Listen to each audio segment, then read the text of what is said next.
One of the things that I wrote about in my book was how Nietzsche said that if you have an enemy, don't requite him with evil, but show that he did you some good.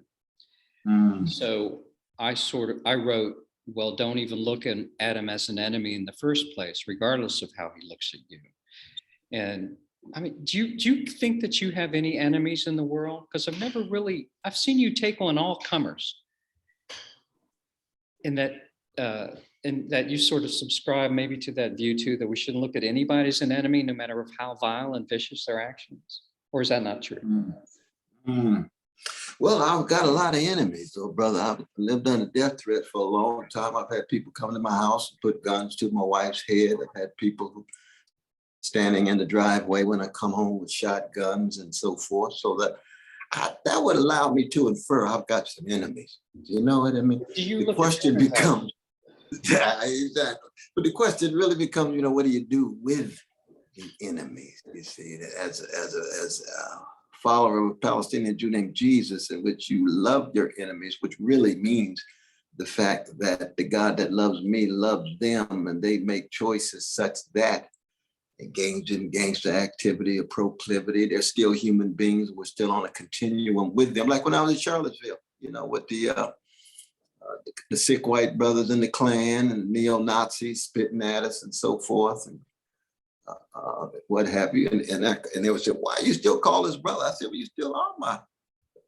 my brother, because you're a human being. You're choosing to be a gangster. I got a lot of gangster in me, but I conquered it today.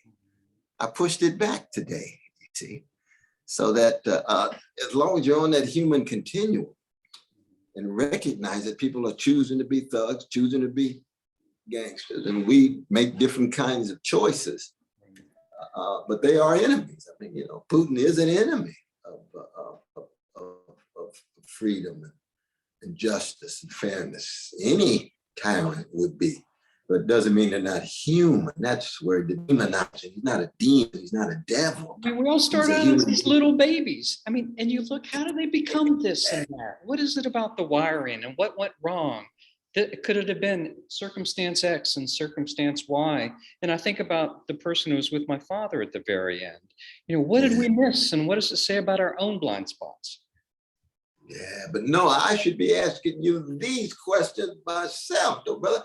How do you account for this kind of soul craft? How do you account for this kind of paideia and this kind of failure of formation of a self and a personality to engage in compassionate witness? So, well, one of the things I've tried to do since I was very young, and a lot of it had to do with my yaya, my Greek grandmother, giving me,